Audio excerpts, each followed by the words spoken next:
नमस्कार, आप देख रहे हैं आज शंखनाद और मैं हूँ आपके साथ श्वेता सिंह।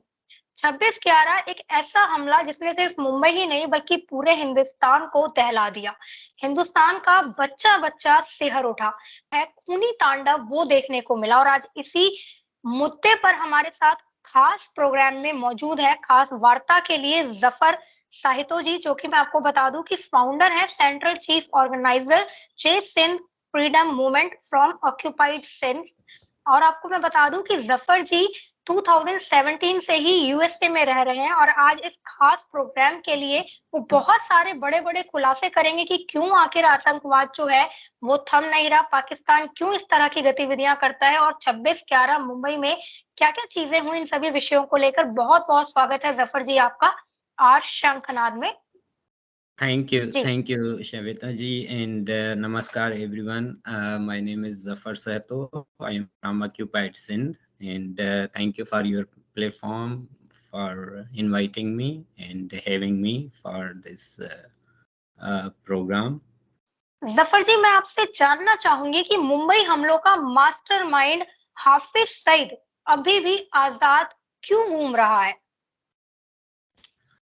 देखें, पाकिस्तान के बनने से ही पाकिस्तान ने हमेशा जहादी ग्रुप्स को ना सिर्फ सपोर्ट किया है, उनको क्रिएट करने में भी Pakistani state and military establishment and इनका हाथ रहा है। तो हाफ़िज़ सईद भी एक ऐसा समझें कि पाकिस्तान का एक्टिंग जनरल है अभी। He is acting general in Pakistan. तो जो आपका कमाने वाला आदमी हो, जिसके थ्रू आप पूरी दुनिया को टेरराइज़ करके ब्लैकमेल करते हैं, दुनिया से पैसे लेते हैं, दुनिया को ये बताते हैं कि अगर हमें फंड नहीं दिए गए, अगर हमें डोनेशंस नहीं दिए गए, अगर हमें हमारे मुल्क को चलाने के लिए पैसे नहीं दिए गए, तो ये टेररिस्ट हमारे पास बैठे हुए हैं और किसी टाइम भी हम किसी पे कुछ भी कर सकते हैं। तो जब इनके कमाने का ज़रिया means Punjab dominated Pakistan state का जो कमाने का ज़रिया है, वो टेररिस्ट प्रोड्यूस करके, टेररिस्ट को अपने पास बिठा के दुनिया को ना सिर्फ़ ब्लैकमेल करते हैं, लेकिन इनका एक और मकसद जो है, वो है इस्लाम को पूरी दुनिया में फैलाना। वो ये हथियार के, तलवार के नोक पे ये दुनिया में इस्लाम फैलाना चाह रहे हैं। यानी जब तक दुनिया में कोई भी नॉन बिलीवर जो मुसलमान नहीं है, ज़िंदा रहेगा, तब तक इनकी जंग जारी रहेगी। तो यही कारण है कि हाफ़िज़ सईद जैसा आदमी आज तक उनके पास है और ही इज़ फ्री। वो जहाँ भी मदरसे बनाना चाहे, जहाँ पे तालिबान्स बनाना चाहिए चाहे, जहाँ पे ट्रेनिंग्स करवाना चाहिए किसी को, उसकी जो सिक्योरिटी है, वो पाकिस्तानी इंटेलिजेंस एजेंसीज़ दे रही हैं।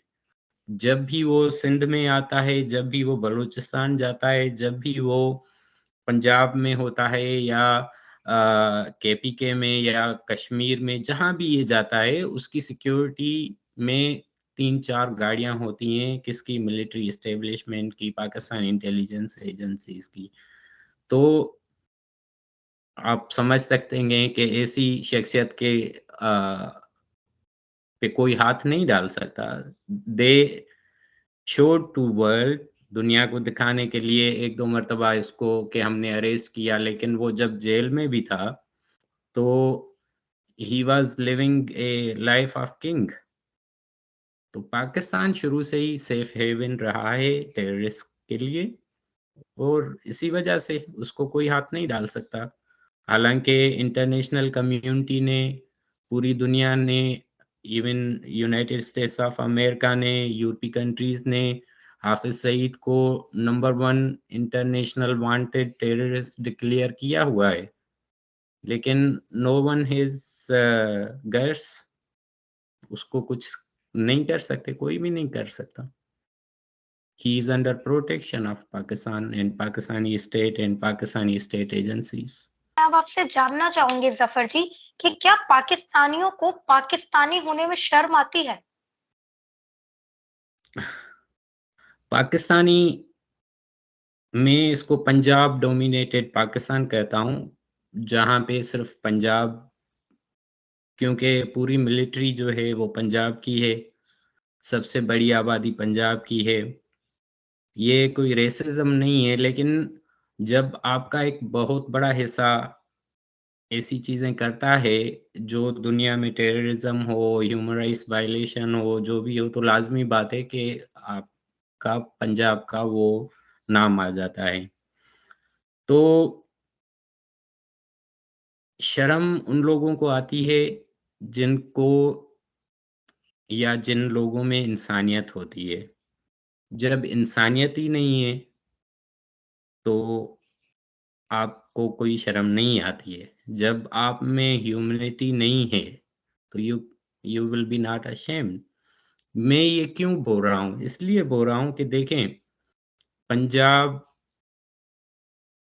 सिविलाइज़ेशन जो है वो एक हिस्टोरिकल इंडियन सिविलाइज़ेशन है, लेकिन पंजाबी अपनी ज़बान नहीं बोलते, ठीक है?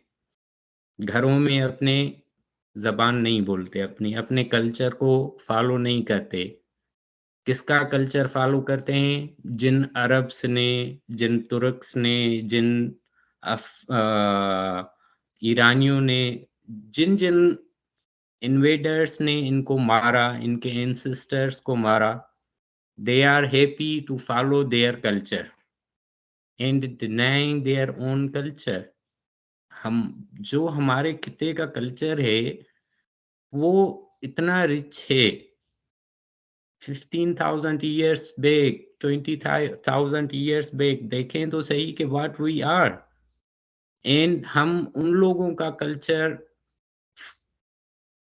अपना रहे हैं जो जो जिन्होंने हमारे एंसेस्टर्स को, हमारे रूट्स को, हमारे हिस्ट्री को खत्म किया। तो ऐसे लोगों को शर्म क्यों आएगी? They have become just rentals.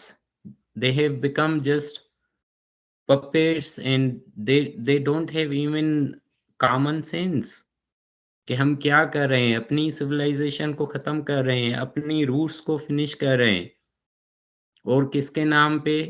बाहर के आने वालों के नाम पे। अरब्स ने, या जितने भी इन्वेडर्स आए हैं, उन्होंने 1100 हमले किए हैं हमारी सिविलाइज़ेशन पे, हमारी धरती पे। आप उन लोगों को फ़ॉलो करते हैं जब, इस्लाम पाकिस्तान का मज़हब नहीं था। इस्लाम अरब्स का मज़हब है, और आपको मालूम है कि अरब्स यहाँ पे कैसे आए हैं। They looted everything, they they destroyed everything. लेकिन अभी पाकिस्तान को कैसे शर्म आएगी? क्योंकि वो उनसे पैसे लेते हैं, वो उनसे ही, उन्हीं उन्हीं के पीछे फ़ॉलो करते हैं। जब अरब कंट्रीज़ आजकल अ, पूरी दुनिया के साथ, स्पेशली इसराइल के साथ, इंडिया के साथ अच्छे ताल्लुकात बनाए हुए हैं, तो पाकिस्तान को क्यों प्रॉब्लम है? These are just shameless persons. इससे agency, organisation, they are just looking for their petty benefits. इसीलिए इन लोगों को शर्म नहीं आती है। जी, जी जी। बिल्कुल, मैं अब आपसे जानना चाहूँगी कि पाकिस्तान में कोई-सी भी सरकार आ जाए, आतंकवाद बढ़ता ही क्यों है? देखें, अ, सरकारें उस कंट्री में बदलती हैं जहाँ पे एक डेमोक्रेटिक सिस्टम हो, जहाँ पे एक नेशन रहती हो। पाकिस्तान कभी भी एक कंट्री नहीं था, पाकिस्तान कभी भी एक नेशन नहीं था। It is an unnatural state created by British, ठीक है? And this state was created for some purposes, for some benefits of British Raj. Nation ये नहीं है, क्योंकि there was no Pakistan. there was no Pakistani nation. But in this region, there was Sindhi, Baloch, Pashtun, Punjabi, separate entities and ethnic groups. हम nation हैं, Sindhi nation है, Bloch nation है, even Punjabi nation है, लेकिन पाकिस्तानी नेशन कभी भी नहीं थी। तो जब एक नेशन ही नहीं है, जब एक कंट्री ही नहीं है, तो वो पूरा एक अननेचुरल प्रोसेस बन जाता है ना, पूरा एक अननेचुरल अ, आपका स्ट्रक्चर बन जाता है। तो जो पाकिस्तान है, वो कोई डेमोक्रेटिक कंट्री नहीं है, this is just a organisation owned by military establishment and Islamist groups. कभी भी यहाँ पे कोई गवर्नमेंट ना आती है, ना बन सकती है। ये जो कुछ फेसेस आप देखते रहते हैं ना, कभी इमरान खान आ गया, कभी पीपी आ गई, बेनज़ीर भुट्टो आ गई, ज़ुल्फ़िकार भुट्टो आ गया या कभी जो है नवाज़ शरीफ आ गया। दीज़ आर फ्यू फैमिलीज़, वो 10-15% पे काम करते हैं फॉर द मिलिट्री एस्टेब्लिशमेंट। तो य ये मिलिट्री एस्टेब्लिशमेंट की एक स्टेट है या ऑर्गनाइज़ेशन है और उसका जो दूसरा सतून है या जो फाउंडेशन पिलर है वो इस्लामिस्ट ग्रुप्स हैं। दैट्स व्हाई इनका काम ही यही है, दुनिया में टेररिज़्म फैलाना और टेररिज़्म फैला के डोनेशंस, फंड्स और सपोर्ट लेना। इसीलिए इनको इंटरनेशनल बेगर्स कहा जाता है। मैं आपसे अभी जानना चाहती हूँ ज़फ़र जी कि आतंकवाद को कैसे खत्म कर सकते हैं? ये बहुत सिंपल क्वेश्चन भी है और बहुत गहरा गहरा क्वेश्चन भी है। देखें, आतंकवाद हमारे रीजन में तब से ज़्यादा स्टार्ट हुआ जब से पाकिस्तान क्रिएट किया गया। यानी अगर आप पहला कश्मीर पे अटैक देख लें, जो ट्राइबल ने किया था पाकिस्तान बनने के बाद, फिर पाकिस्तान ने इंडिया के साथ 2 जंगें लड़ी, बांग्लादेश में मासकर हुआ, बलोचों पे अभी तक ज़ुल्म हो रहा है, सिंधियों पे अभी तक ज़ुल्म हो रहा है, पश्तूनों पे अभी तक ज़ुल्म हो रहा है। अफ़गानिस्तान में आपने देखा कि क्या हुआ है। तो मैं समझता हूँ कि हमारे रीजन में या इंटरनेशनली जितने आप अटैक्स देखें, 9/11 हो, 9/11 का मास्टरमाइंड कहाँ पे था? पाकिस्तान में था। उसामा बिन लादेन कहाँ था? पाकिस्तान में था। मसूद अज़हर कहाँ पे है? पाकिस्तान में है। हाफ़िज़ सईद कहाँ पे है? 26/11 का जो मास्टरमाइंड है, वो कहाँ पे है? पाकिस्तान में है। मोस्ट वांटेड दाऊद इब्राहिम कहाँ पे है? अभी भी पाकिस्तान में है। तो जब एक international terrorist entities, internationally wanted criminals, radical elements Pakistan में अब भी मौजूद हैं और लास्ट 2 डेकेड्स में जो पहले मिलिटेंट विंग्स थी या जो पहले ज़्यादा जो तालिबान्स थे, वो आई थिंक अभी के हिसाब से 25% भी नहीं थे। अभी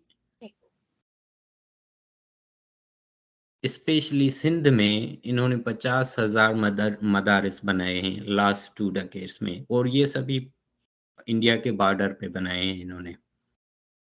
तो मैं ये समझता हूँ कि जब तक पाकिस्तान एग्ज़िस्ट करता है, पाकिस्तानी मिलिट्री एस्टेब्लिशमेंट एग्ज़िस्ट करती है और उनके जो मेन मोहरे हैं दीज ऑल रेडिकल एलिमेंट्स मौजूद हैं, तब तक ना दुनिया में टेररिज्म फिनिश हो सकता है, ना इंडिया में, अफ़गानिस्तान में या नेबरिंग कंट्रीज़ में टेररिज्म फिनिश हो सकता है या एंड हो सकता है। पाकिस्तान का टूटना, पाकिस्तान का फिनिश होना, मैं तो ये कहता हूँ ऑलवेज़ कि if Pakistan will be balkanised, Pakistan को अगर तोड़ा गया तो दुनिया से 75% टेररिज्म फिनिश हो जाएगा। जी, बिल्कुल। लेकिन जब जब तक पाकिस्तान है, we can only dream about it that terrorism finish हो सकता है। आप देख लें ना, 26/11 के बाद अभी तक कितने अटैक्स हुए हैं around the world, even India पे कितने अटैक्स हुए हैं? 5 अटैक्स हो चुके हैं अभी तक। और वी डोंट नो कि अभी मिसाल के तौर पर मुझे याद है कि जब ये टेलीफ़ोनिक कन्वर्सेशन हो रही थी इनकी अ, जंगवी के साथ, जो टेररिस्ट थे इंडिया में ताज होटल में, तो he was clearly saying them that when someone talk to you, tell them that this is only trailer, अभी फ़िल्म बाकी है। You know what was that film? Or recently, when Taliban's took over in Afghanistan, they were clearly saying that we have put the flag of Islam and Sharia in Kabul, and our next step is Delhi. So it means they are working, they are preparing, they are doing their things. तो अभी उनका क्या next अमल होगा, मैं इसलिए concern हूँ कि जो सिंध में अभी ऑक्युपाइड सिंध में ये जितने ज़्यादा रेडिकल एलिमेंट्स सेटल कर रहे हैं, तालिबान ला रहे हैं, मदारिस बना रहे हैं, तो कहीं ऐसा ना हो कि अगेन इंडिया पे जो अटैक हो वो मेरी धरती, मेरी ज़मीन, मेरी सिंध को यूज़ करके ये लोग कर सकते हैं। तो I am very concerned about it. जी, बिल्कुल। अब मैं आपसे जानना चाहूँगी ज़फ़र जी, 26/11 हमले को लेकर एक हैशटैग यूनाइटेड अगेंस्ट टेररिज़्म, टेररिज़्म के अगेंस्ट यूनाइट होकर एक मुहिम चलाई जा रही है। इसके हुँ, बारे हुँ। में मैं आपसे जानना चाहूँगी कि क्या है ये मुहिम? किस तरह से आप लोग कार्य कर रहे हैं? देखें, जो 14 इयर्स बैक का जो एक अटैक किया गया मुंबई पे, इंडिया पे, that was not a simple terrorist attack or a act of terrorism. That attack was carried out by Pakistani state agencies and their radical Islamist organizations. इस घटना में आपको मालूम है 166 पीपल वर किल्ड mercilessly. उसमें जो around 26 international figures थी या इंटरनेशनल सिटीजन्स थे from 23 countries I think, and बाकी 140 जो है इंडियन सिटीजन्स थे उसमें। जो इंटरनेशनल कम्युनिटी है या इंटरनेशनल सिटीजन्स हैं, उनमें ज़्यादा तादाद जो थी वो यहूदियों की थी, ज्यूज़ की थी। और टारगेट जो था, जब वो टेररिस्ट बात भी कर रहे थे कि हमें, तुम लोग उसको गोली मारो जो अमेरिकन हो या जो यहूदी हो या जो गोरा हो, उनको मारो। तो यूनाइटेड अगेंस्ट टेररिज्म के लाने का मकसद यही था हमारा। एक तो मेरा सिंध के हिसाब से कंसर्न था, दूसरी चीज़ ये थी कि हमें दुनिया को बताना चाहिए कि ये जो वाक़या हुआ, वो एक सिंपल एक्ट ऑफ टेरर नहीं था, बट एक प्लान्ड अटैक था और ऐसी चीज़ें आगे भी हो सकती हैं, जब तक जो ये प्रेडेटर्स हैं, हाफ़िज़ सईद है या लश्कर-ए-तैयबा के और मेंबर हैं, अज़हर महमूद है, ये जितने भी इंटरनेशनल टेररिस्ट हैं, मौजूद हैं और फ्रीली घूम रहे हैं। अभी तो एफएटीएफ से भी पाकिस्तान को निकाल दिया गया है, ग्रे लिस्ट से। तो I am afraid that they are going to do something big क्योंकि they have got free hand. तो हमें कोशिश करनी चाहिए कि हम साथ मिलकर दुनिया तक ये मैसेज पहुंचा सकें, लोगों तक ये मैसेज पहुंचा सकें कि unite with us. It is not matter of India only. It is matter of survival of everyone. It is matter of my life. It is matter of whole Sindhi nation. It is matter of not only of the region but whole world. So we are taking these awareness campaign to Israel government, British government, Australian government, Japanese government, United Kingdom, United States. So everyone should come and promote this campaign so we can bring the awareness that don't let them go free.